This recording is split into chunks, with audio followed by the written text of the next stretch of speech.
नमस्कार प्रिय सनातनी साथियों, स्वागत है आपका एक और नए वीडियो में। इस वीडियो में हम लोग सीखेंगे जो सावन में ध्वजा पूजन होता है।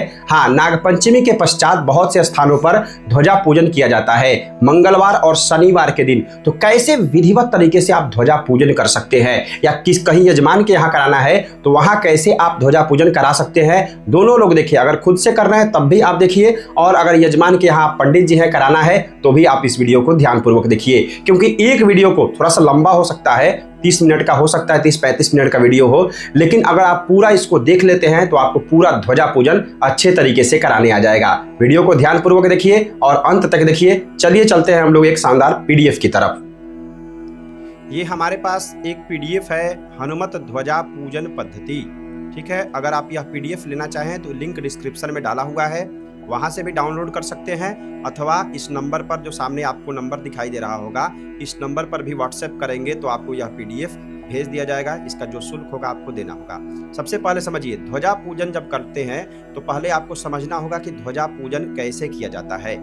इसके लिए आप कहीं कराए हो या कहीं देखे हो, यह बहुत आवश्यक है, क्योंकि क्या होता है कि ध्वजा पूजन कराने के लिए आप गए हुए हैं और आज तक देखे ही नहीं है कि ध्वजा पूजन कैसे कराया जाता है, तो फिर आपको आएगा नहीं। लेकिन इस वीडियो को ध्यानपूर्वक अगर आप देख लेते हैं तो आपको आ जाएगा ध्वजा पूजन कैसे कराते हैं। कहीं भी जाइएगा किसी भी घर में तो आपको इस प्रकार का ध्वजा दिखाई देगा। एक स्थान ऐसा बना हुआ होता है, आज के समय में ज्यादातर स्थानों पर छत पर ही होता है, कुछ जगहों पर आपको घर पर भी दिखाई देगा, यानी कि दरवाजे के पास भी लोग ध्वजा रखते हैं। ठीक है, तो इस प्रकार का आपको स्थान यहाँ दिखाई देगा, ऐसा बना हुआ रहता है, यहीं पर बैठ करके पूजन कराया जाता है। ध्वजा पताखा जो होता है हमेशा 10 या 11 हाथ का होना चाहिए। लोग क्या करते हैं, छोटा सा ध्वजा ले लेते हैं और उसको लगा देते हैं, इससे बचना चाहिए। कम से कम शास्त्रों में लिखा हुआ है 10 हाथ से ऊपर 11-12 हाथ का ध्वजा होना चाहिए। तो इस बात का आपको ध्यान रखना है। पताखा जो होता है वो ऊपर में लगाना चाहिए। ध्वजा किसको बोलते हैं, इस बांस को ध्वजा बोलते हैं, और उस पर लगा हुआ ये है, इसको हम लोग पताखा बोलते हैं। ठीक है, ध्वज पताखा जिसको कहा जाता है वो यही बोला जाता है। ठीक है, इस प्रकार का स्थान बना होता है। उसी के बगल में पंडित जी क्या होते हैं, बैठ जाते हैं एक तरफ में, और यजमान पति पत्नी जो होते हैं पूरब की तरफ अथवा उत्तर की तरफ मुख करके बैठ जाते हैं, और जो भी पूजन की सामग्रियां हैं वो अगल बगल में रख ली जाती है। उसके पश्चात पहले गड्ढे का पूजन होता है और उसके पश्चात तब ध्वजा डाला जाता है। तो इसकी संपूर्ण विधि क्या है, आइए हम लोग इस पीडीएफ के माध्यम से समझते हैं। सबसे पहले आप इस पीडीएफ में आगे जाएंगे तो ध्वजा पूजन का क्या महत्व है ये भी यहाँ पे दिया हुआ है, आप देख लेंगे। यहाँ से पूजन से पहले विधि व्यवस्था करनी क्या होती है यह समझिए। ध्वजा पूजन आरंभ करने से पहले सभी सामग्रियों को आपको व्यवस्थित कर लेना है, और पूजा के समय किसी प्रकार का व्यवधान ना हो, किसी प्रकार की बाधा ना आए, इसके लिए सभी सामग्रियों को व्यवस्थित कर लीजिए। स्नान इत्यादि करके मन शांत करते हुए यजमान पति पत्नी कुछ सामग्रियों को ले लेते हैं। क्या क्या लिया जाता है, तो यहाँ सामग्री लिखा हुआ है, एक जलपात्र, लोटा जो होता है पूजन का वो ले लेना है, फूल होगा, एक थाली में रख लेना है फूल, अक्षत, चंदन, दूर्वा। ठीक है, दूर्वा के पश्चात तुलसी पत्र भी रखना चाहिए। उसके बाद सुपारी, हल्दी, खड़ी हल्दी भी रखनी चाहिए, एक खड़ा हल्दी रख सकते हैं, रक्षा सूत्र रख लेना है, यज्ञोपवीत रख लेना है, एक जनेऊ भी रख लेना है आपको।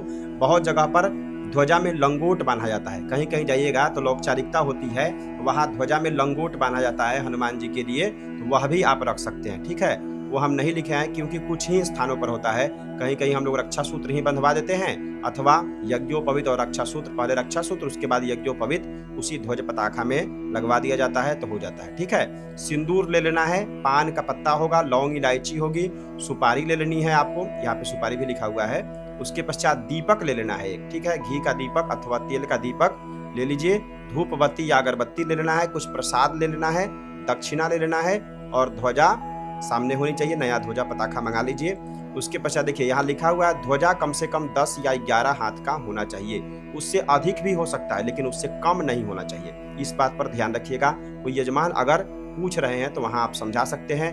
हनुमान जी का चित्र अंकित हो, अगर संभव हो तो अंकित हो, नहीं तो लाल पताखा भी होगा तो कोई दिक्कत नहीं। आजकल तो बन के ही आ रहा है, आजकल तो मार्केट में बढ़िया बढ़िया ध्वज पताखा बना हुआ है इस प्रकार का, जिस पर हनुमान जी का चित्र लगा होता है, तो लोग पहले ही खरीद के रखते हैं, उसमें बताने की आवश्यकता नहीं। अब समझिए पूजन कैसे होता है। जैसे यजमान पति पत्नी यहाँ पे आप देखेंगे बैठ चुके हैं, तो ये दोनों आदमी को बैठा देना है, या कभी कभी क्या होता है कि केवल यजमान ही कर लेते हैं। कुछ स्थानों पर क्या होता है दोनों पति पत्नी नहीं रहेंगे, केवल जो यजमान होंगे यही बैठ करके पूजन कर लेते हैं। हाँ, तो वो ऐसे भी हो सकता है, ऐसा नहीं है। छोटा सामान्य पूजन है तो केवल यजमान भी कर सकते हैं, और पति पत्नी रहें तो ज़्यादा उत्तम है, दोनों आदमी। तो आप देख लीजिए आपके यहाँ आपकी परिस्थिति के अनुसार कैसे हो रहा है, वहाँ पे आप व्यवस्थित कर लीजिए। उसके पश्चात आप पूजन कैसे होगा। सबसे पहले दोनों आदमी को बैठा देना है, मंगलाचरण करना है। मंत्र हम नहीं बोलेंगे, केवल विधि बताएंगे, आप समझ लीजिएगा, क्योंकि मंत्र हम चैनल पर बहुत पढ़ा चुके हैं। अगर आपको मंत्र सीखना है प्रैक्टिकल तरीके से, तो आप हमारे ऑनलाइन कर्मकांड कोर्स से भी जुड़ सकते हैं। इस नंबर पर व्हाट्सएप कीजिएगा तो हमारी कक्षाएं चलती है, उससे भी जुड़ सकते हैं। अथवा अगर आपको फ्री में सीखना है, बिल्कुल पैसा खर्च नहीं करना है, तो ये सामने आपको प्लेलिस्ट आ रहा होगा, इस प्लेलिस्ट को पूरा जा करके देखिए। आप लगभग कह सकते हैं 70% पंडित की तरह आप सीख जाएंगे। जितना कर्मकांड का मंत्र है सब हम उसमें सिखाए हुए हैं। सबसे पहले समझिए, हाथ जोड़िए यजमान जी, मन को शांत करते हुए मंगलाचरण करेंगे। भगवान से आग्रह कीजिए कि हम सब ध्वजा पूजन करने जा रहे हैं, आप हमें आशीर्वाद दीजिए, ताकि इस ध्वजा पूजन में हमारा ध्यान केंद्रित हो, मन केंद्रित हो और यह पूजन फलदायी हो। इस प्रकार से बोल करके, और यह वाला मंत्र दोनों में से कोई बोल दीजिए। एक चीज ध्यान रखिएगा, जाते ही आपको ध्वजा ऐसे बांस जो है इसमें लगा हुआ होगा ना, तो उसको निकाल करके बाहर नहीं रखवाना है, उसकी विधि होती है। पहले विसर्जन करना होता है तब निकाला जाता है। लोग क्या करते हैं, पहले ही निकाल करके रख देते हैं और पंडित जी आते हैं तो बस हो गया। नहीं, अगर पहले निकालना है तो आप पहले ही बता दीजिए कि उनको इस मंत्र के द्वारा विसर्जित कर दीजिए, तब निकालिए। समझ गए। तो आपको जाकर के पहले पुराने ही ध्वजा के पास बैठ जाना है। नया ध्वजा इधर साइड में रखा होगा, जैसे यहाँ पे रखा हुआ है तो एक साइड में रखा हुआ होगा, और पहले आप जाकर के वहां पूजन कराइए। कैसे करेंगे, मंगलाचरण कर दिया, उसके बाद 3 बार आचमन कराना है इस मंत्र के द्वारा। केशवाय नमः, नारायणाय नमः, माधवाय नमः, इस प्रकार से आचमन करा देंगे और इस मंत्र से हाथ धुलवा देना है। कुशा की पवित्री यहाँ पे आपको धारण करा देनी चाहिए।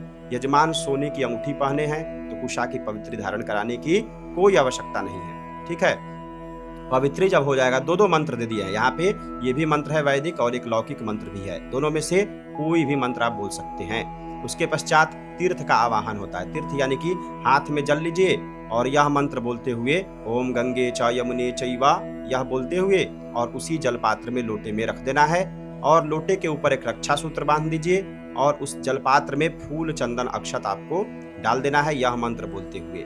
ओम सर्वोपचारार्थे गंधाक्षत पुष्पाणि समर्पयामि गंगादि नदीभ्यो नमः, यह बोलते हुए फूल चंदन अक्षत जलपात्र के अंदर डाल दीजिए। उसके पश्चात एक कंठ पर यानी कि लोटे के कंठ के ऊपर रक्षा सूत्र बांध देना चाहिए। फिर हाथ में एक पुष्प लेकर के और गंगा मैया से प्रार्थना करा दीजिए। कोई भी दोनों में से एक प्रार्थना मंत्र आप बोल सकते हैं। ठीक है, उसके पश्चात शरीर शुद्धि होती है। हाथ में जल लीजिए, अपने ऊपर और सभी सामग्रियों के ऊपर छिड़कना है। ओम पवित्रः पवित्रो वा सर्वावस्थांगतोऽपि वा यः स्मरेत् पुंडरीकाक्षं सबाह्याभ्यन्तरः शुचिः, यह भी बोल देंगे तो हो जाएगा। ठीक है, उसके पश्चात आप यहाँ देखेंगे तो शिखा बंधन यजमान का करा देना है, और यजमान पत्नी के बाईं तरफ के लट का स्पर्श होता है। केस का जो बायां तरफ का लट होता है ना, उसी का स्पर्श कराया जाता है, तो यहाँ ये करा सकते हैं। उसके पश्चात यजमान के मस्तक पर तिलक लगाइए। उसका मंत्र भी यहाँ पे 1, 2 और 3 मंत्र दे दिए हैं। तीनों में से कोई भी मंत्र आप एक बोल सकते हैं।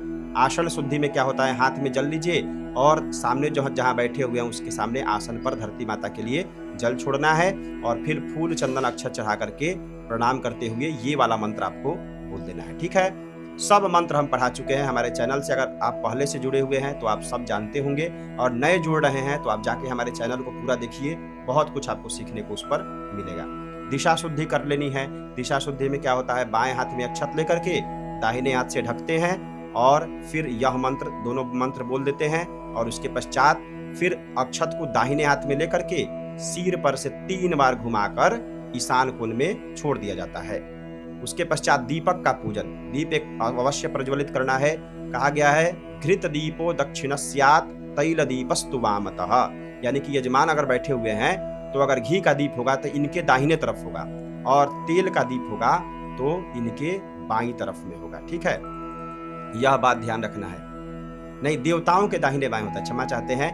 घी का अगर दीपक हुआ तो घृत दीपो दक्षिणस्यात्, यानी कि देवताओं के दाहिने तरफ घी का दीपक और यजमान के बाईं तरफ घी का दीपक होगा। ठीक है, और उसके बाद यजमान के दाहिने तरफ तेल का दीपक होता है। इस बात को ध्यान रखिएगा। घृत दीपो दक्षिणस्यात् वामे वाम दीपस्तु तैलतः, तेल का दीपक बाईं तरफ होता है। तो ये या ईशान कोण की तरफ, एक नॉर्मल समझे तो ईशान के कोण की तरफ आप दीपक प्रज्वलित करा दीजिए, उससे भी हो जाएगा। फिर दीपक का पूजन कीजिए फूल चंदन अक्षत चढ़ा करके। उसके पश्चात हाथ जोड़ करके यह मंत्र बोल करके दीप को प्रणाम कर लेना है। यजमान अगर पति पत्नी बैठे हुए हैं तो ग्रंथि बंधन करा दीजिए, अगर नहीं बैठे हुए हैं तो कोई बात नहीं है। उसके पश्चात क्या होता है, अब जब ग्रंथि बंधन हो जाएगा तब आपको क्या करना है, अब ध्वजा के ऊपर अक्षत छोड़ते हुए विसर्जन करना है। हाँ, ये ध्वजा पताखा जो पहले से लगा हुआ है, आप गए तो वहां लगा होता है, और वहां जब जाएंगे तो ऐसे सेट होगा, तो आपको क्या करना है, थोड़ा सा अक्षत ले लीजिए यजमान जी, और यह मंत्र आप बोल दीजिए, ओम यान्तु देवगणाः सर्वे पूजामादाय मामकीम् इष्टकाम समृद्ध्यर्थम पुनरागमनाय च। यह बोलते हुए आपको दाहिने हाथ में ले लेना है ध्वजा और अक्षत, और ध्वजा के ऊपर छोड़ देना है, विसर्जन हो जाएगा।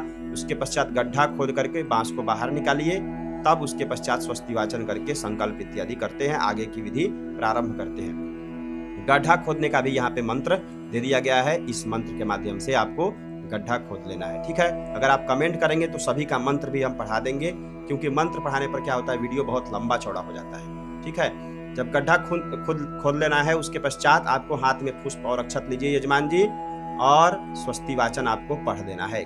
कहाँ से पढ़ सकते हैं, यहाँ से भी पढ़ सकते हैं, यहाँ से भी पढ़ सकते हैं, बहुत जल्दी है तो यहाँ से भी पढ़ सकते हैं। ठीक है, स्वस्ति वाचन करने के पश्चात शॉर्ट स्वस्ति वाचन यहाँ पे हमने दिया है, सुमुखश्चैकदन्तश्च, पूरा डिटेल में हमने नहीं दिया है, क्योंकि ध्वजा पूजन जो होता है वो बहुत कम समय के लिए होता है, तो उसमें ज्यादा समय लगाने की कोई विशेष आवश्यकता नहीं है। अब संकल्प करना है। संकल्प में क्या होगा, यज्ञकर्ता यानी कि यजमान के हाथ में पुष्प, द्रव्य, अक्षत, पुग्गी फल, सुपारी और कुशा लेकर संकल्प करते हैं। एक पान के पत्ते के ऊपर ये सब रखवा दीजिए और यजमान के दाहिने हाथ में देना है, और यजमान पत्नी अगर बैठी हुई है तो वो अपना दाहिना हाथ यजमान पति के दाहिने हाथ के नीचे से लगा लेंगी। ठीक है, और संकल्प आपको यह बोल देना है। ठीक है, संकल्प भी हम पढ़ा चुके हैं, लेकिन एक बार इसको हम बोल देते हैं। ओम विष्णुर्विष्णुर्विष्णुः श्रीमद्भगवतो विष्णु महापुरुषस्य विष्णुराज्ञया प्रवर्तमानस्य अद्य श्री ब्रह्मणोहिनी द्वितीय प्रहरार्धे या प्रहरार्धे श्री श्वेतवाराह कल्पे वैवस्वत मनवन्तरे अष्टाविंशतितमे कलियुगे कलियुगस्य तत्प्रथमे चरणे भूर्लोके भरतखंडे भारतवर्षे आर्यावर्तांतर्गते ब्रह्मा वैवर्तके देशे पुण्यक्षेत्रे अमुक प्रदेशे, यहाँ लिखा हुआ है, तो जिस भी राज्य से हैं आप उसका नाम ले लेंगे। बिहार प्रदेश है, उत्तर प्रदेश है, मध्य प्रदेश है, राजस्थान प्रदेश है, उड़ीसा प्रदेश है, महाराष्ट्र प्रदेश है, जो भी प्रदेश है आपका यहाँ उच्चारण कर लेंगे। अमुक मंडलांतर्गत, जिस भी जिले से हैं आप उसका नाम रख लीजिएगा। ठीक है, अमुक क्षेत्र जो आपके तरफ का प्रचलित क्षेत्र है, जैसे थाना आपका हो गया, प्रखंड हो गया, उसका नाम यहाँ रख लेना है। और अमुक स्थाने, जिस स्थान पर आप बैठ करके जिस गांव में, जिस मोहल्ले में आप पूजन कर रहे हैं उसका नाम यहाँ पे रख लेना है। विक्रम सके बौद्धावतारे अमुक संवत्सरे, जो भी संवत्सर चल रहा है वर्तमान में वह आप यहाँ पे उच्चारित कर लेंगे। आप चाहे तो देख सकते हैं हमारे वीडियो को जाकर के, पंचांग वाला लिंक डिस्क्रिप्शन में हम डाल देंगे, आप वहां से देख लीजिएगा। पंचांग में जो संवत्सर इत्यादि कैसे देखते हैं, तिथि वार नक्षत्र योग करण इत्यादि, वो सब सिखाया गया है, तो आप वहां से जाकर के देख सकते हैं, डिस्क्रिप्शन में हम लिंक डाल देंगे। ठीक है, उसके पश्चात मासे पक्षे तिथौ यानी कि तिथि पक्ष मास इत्यादि का उच्चारण कर लेना है। योगे करणे, योग और करण का उच्चारण कर लेंगे। अमुक राशि स्थिते श्री चंद्रे, चंद्रमा किस राशि में है सब उस पंचांग वाले वीडियो में बताया गया है, तो आपको रख लेना है यहाँ पे।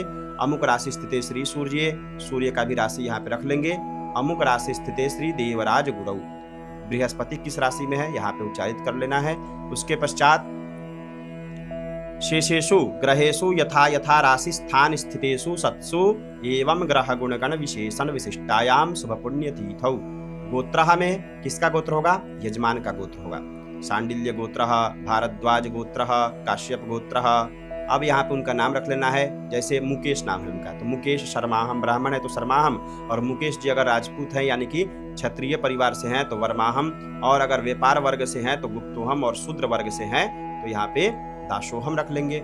ठीक है, अब एक चीज और यहाँ आपको हम समझाते हैं कि जैसे आप यहाँ बोल दिए अमुक मासे, अमुक पक्षे, अमुक तीथौ, अमुक वासरे, योग करण इत्यादि अगर नहीं आप जोड़ सकते हैं, समय ज्यादा लग रहा है या आपको नहीं समझ में आ रहा है, तो इतना छोड़ दीजिए और अमुक वासरे के बाद डायरेक्ट आ जाइए यहाँ पे अमुक गोत्रः, यानी कि यहाँ पे तीथौ, अमुक गोत्रः, अमुक शर्मा हम यहाँ पे रख लेंगे। ठीक है, डायरेक्ट यहाँ पे गोत्र और नाम पर आप आ जाइए। ठीक है, यहाँ 2-2 बार दे दिया गया है, लेकिन आपको एक ही बार बोलना है, ठीक है।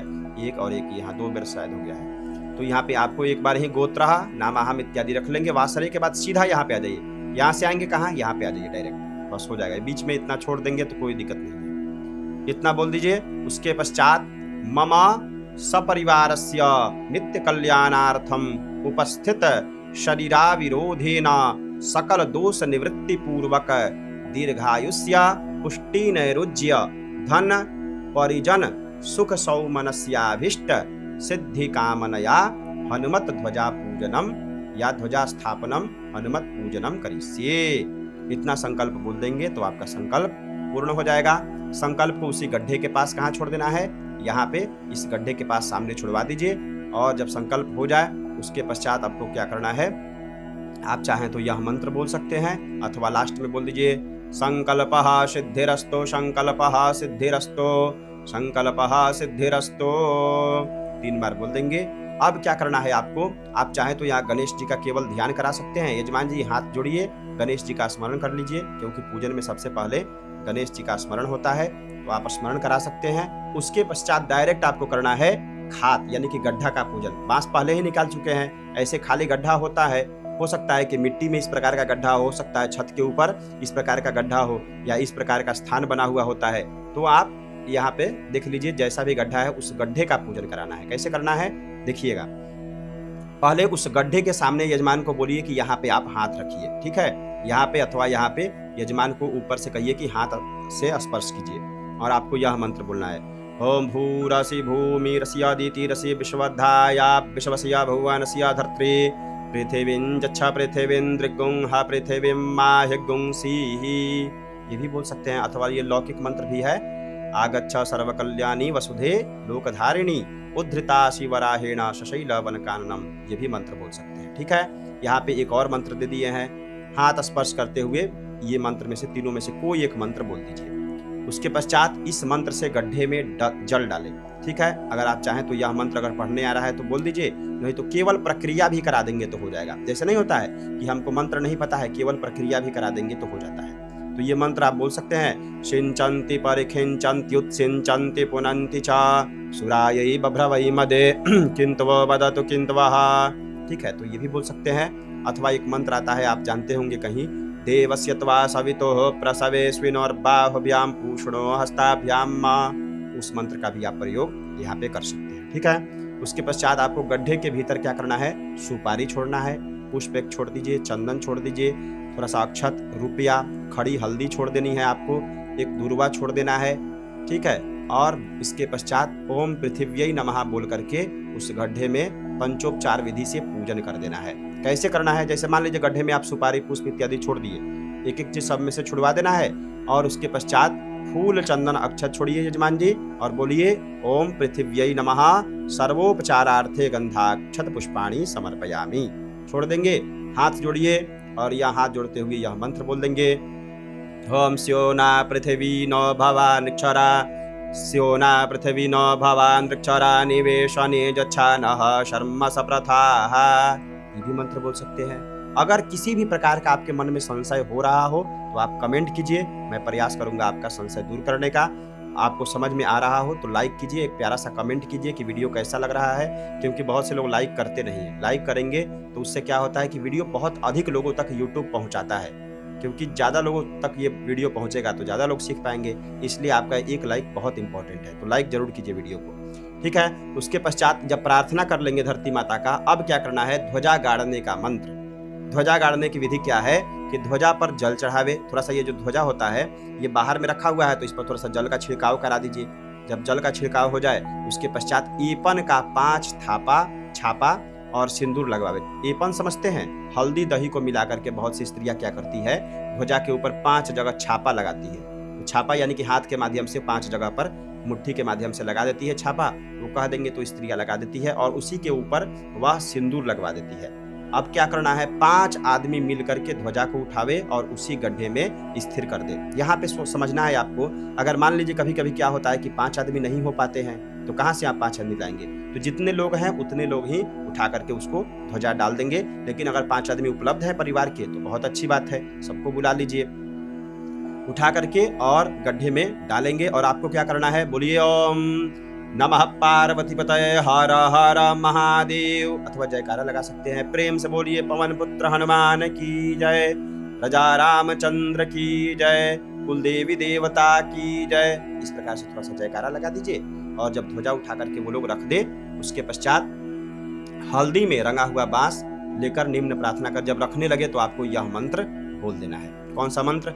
ओम स्थिरो भव वीडवंग आसुर्भव बार्ज्यम ऋतुर्भव सुखदस्त्वमग्ने है पुरी खवाहनः, यह मंत्र बोल देना है आपको। उसके पश्चात अब ध्वजा को रख देना है उस गड्ढे में और बढ़िया से मिट्टी इत्यादि से भर देना है दृढ़ता के साथ, ताकि वर्ष भर पूरे साल भर वो हीरे डूले ना। बढ़िया से मिट्टी इत्यादि डाल दीजिए। उसके बाद ध्वजा को बढ़िया तरीके से व्यवस्थित करके उसमें मिट्टी इत्यादि डाल करके भर देना है। अब हाथ में फूल अक्षत ले लेना है और हनुमान जी का ध्यान करना है। ये जो हम आपको विधि बता रहे हैं केवल हनुमान जी की विधि बता रहे हैं। अगर कहीं कहीं होता है भैरव जी का ध्वजा पड़ता है तो कहीं कहीं, लेकिन विशेष करके आप समझिए कि हनुमान जी का ही ध्वजा विशेष महत्वपूर्ण है। भैरव जी का भी कहीं कहीं हम देखे हुए ध्वजा पड़ता है, तो यहाँ ध्यान में भैरव जी का आप ध्यान बोल देंगे। विधि ऊपर वाली सेम वैसे ही रहेगी, बस यहाँ पे ध्यान भैरव जी का चेंज हो जाएगा। बस आप हनुमान जी वाला हम आपको समझा रहे हैं। देखिए, हाथ में पुष्प अक्षत लीजिए यजमान जी, हनुमान जी का ध्यान कीजिए। हनुमान जी महाराज ध्वजा में विराजमान रहते हैं। आप समझा सकते हैं थोड़ा सा। महाभारत काल में जब अर्जुन युद्ध के लिए भगवान कृष्ण के साथ रणभूमि में जाने लगे तो वहीं हनुमान जी इसी ध्वजा पताका में रह करके और उनके रथ की सुरक्षा करते हुए उनके रथ पर सदा विराजमान रहते थे। हनुमान जी को ऐसा वरदान मिला हुआ है कि वो हमेशा ध्वजा में स्थिर रहेंगे और परिवार की सुरक्षा करते रहेंगे। बस हनुमान जी से आपसे निवेदन करना है, हनुमान जी से कि हे हनुमान जी, हे पवन पुत्र, आप इस ध्वजा में विराजमान होकर के हमें और हमारे परिवार की सुरक्षा कीजिए। हमारे जीवन में जो भी संकट आए उससे लड़ने की हमें सामर्थ्यता प्रदान कीजिए और हम सभी को आशीर्वाद दीजिए। इस प्रकार से समझा करके और यह मंत्र बोल दीजिए। अतुलित बलधामं हेमशैलाभदेहं धनुजवन कृशानं ज्ञानिनामाग्रगण्यं सकल गुण निधानं वानरानामधीशं रघुपति प्रिय भक्तं वातजातं नमामि। ओम हं हनुमते नमः, ध्वजा पताकाय नमः, आवाहयामि स्थापयामि पूजयामि। कहाँ छोड़ना है आपको? जैसे ये ध्वजा गाड़ दिए तो अब इसी के ऊपर आपको छोड़ देना है और यजमान को कहिए थोड़ा सा अक्षत लेकर के ऊपर की तरफ छोड़िए ताकि इस पताखा के ऊपर भी अक्षत पड़ जाए। ठीक है, इतना कर देना है। उसके पश्चात अब आपको प्राण प्रतिष्ठा करना है, आदि अर्घ आचमन इत्यादि सेम उसी प्रकार से करना है। गणपति पूजन जो आप कराते हैं ना, गौरी गणेश पूजन, सेम उसी प्रकार से, बस चेंज क्या होगा समझिए। अक्षत छोड़े और प्राण प्रतिष्ठा का यह मंत्र बोल दिए और उसके पश्चात लास्ट में क्या बोलना है? ओम हं हनुमते सुप्रतिष्ठिते वरदे भवेताम।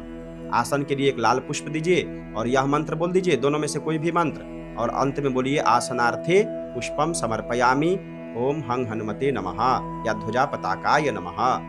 ठीक है, बस लास्ट वाला चेंज होगा। 4 बार जल दिए और यह मंत्र बोल दिए और ओम पाद्योः पाद्यम हस्तयोः अर्घ्यम मुखे आचमनीयम सर्वांगे स्नानीयम जलम समर्पयामि हं हनुमते नमः ध्वजा पताकाय नमः।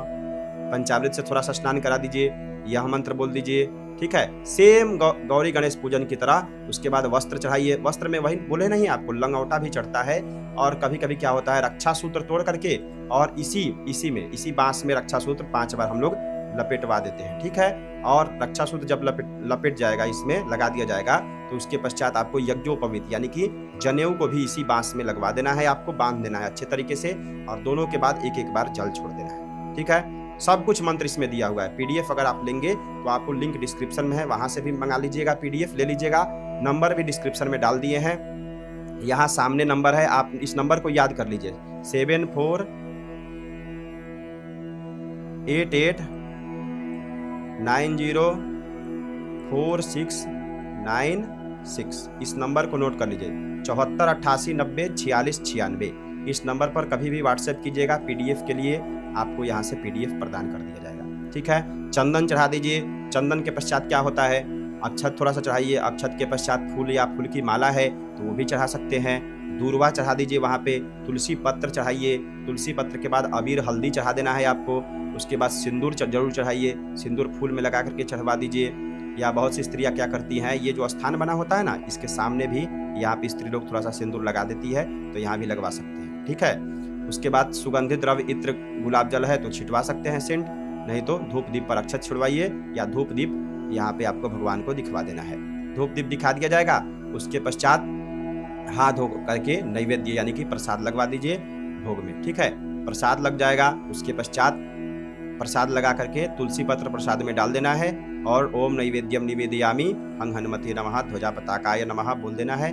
उसके पश्चात आपको क्या करना है, 3 बार जल दे देना है। उसके पश्चात ऋतु फल दीजिए, ऋतु फल उपलब्ध है तो ऋतु फल दे सकते हैं, करद्वर्तन दे सकते हैं, यहाँ पे दोनों अनामिका में चंदन लगा करके छोड़ना है। ये सब आप लोग को पहले भी सिखा चुके हैं तो आप लोग को याद रहना चाहिए। तांबूल यानी कि तांबूल आपको चढ़ा देना है, 5 सुपारी लौंग इलायची, दक्षिणा यहाँ चढ़वा दीजिए।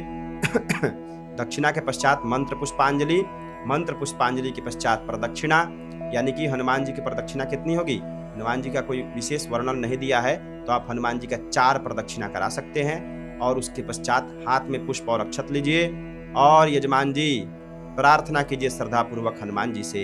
आप कोई भी ये प्रार्थना मंत्र बोल सकते हैं।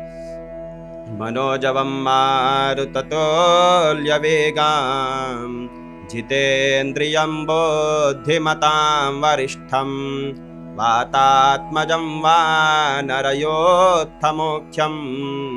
श्रीरामदूतं शरणं प्रपद्ये उल्लङ्घ्य सिन्धो सलिलं सलीलं यः शोकवह्नि जनकात्मजाया आदाय तेनैव ददाह लङ्कां नमामि तं प्राञ्जलिराञ्जनेयम्,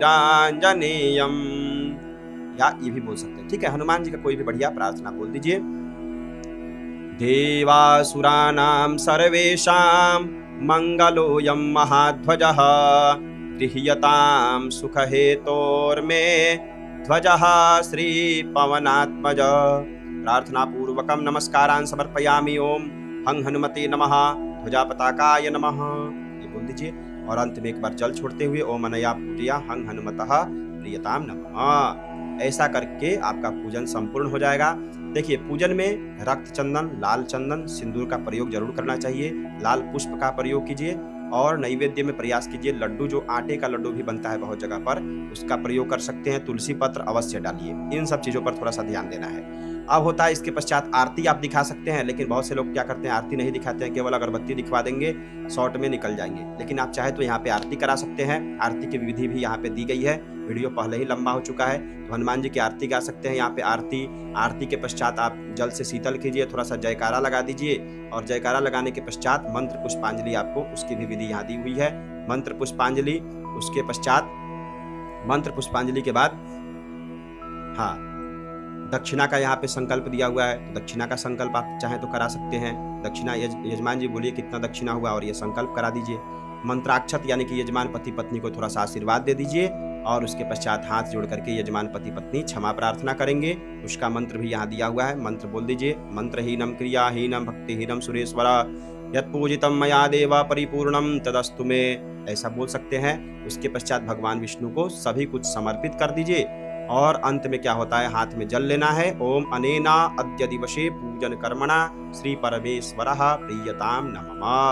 3 बार यजमान जी बोलिए श्री विष्णवे नमः और जल गिरा करके मस्तक से लगा लेना है और वहाँ जितने भी श्रेष्ठ लोग हैं उनको प्रणाम कर लीजिए। पंचामृत और प्रसाद का वितरण करा दीजिए। इतना करा देंगे तो आपका ध्वजा पूजन जो होगा विधिवत तरीके से संपन्न हो जाएगा। अगर यह PDF आपको लेना है तो लिंक डिस्क्रिप्शन में भी डाला हुआ है, वहां से भी आप डाउनलोड कर सकते हैं शुल्क जमा करके, अथवा आप चाहें तो हमारे नंबर पर भी व्हाट्सएप कर सकते हैं, इस वाले नंबर पर 74 88 90 46 96, वहां से भी आप यह PDF मंगा सकते हैं। इस वीडियो में इतना ही। वीडियो पसंद आया तो सबसे पहले एक लाइक कीजिए, एक प्यारा सा कमेंट कीजिए कि वीडियो कैसा लगा, या आप जय हनुमान जी लिख सकते हैं, जय श्री राम कमेंट कर सकते हैं। कमेंट जरूर कीजिए अगर वीडियो यहाँ तक देखे हैं तो। इतना धैर्य और ध्यान से संपूर्ण वीडियो को देखने के लिए आपका बहुत बहुत धन्यवाद। हर हर महादेव, जय माता दी।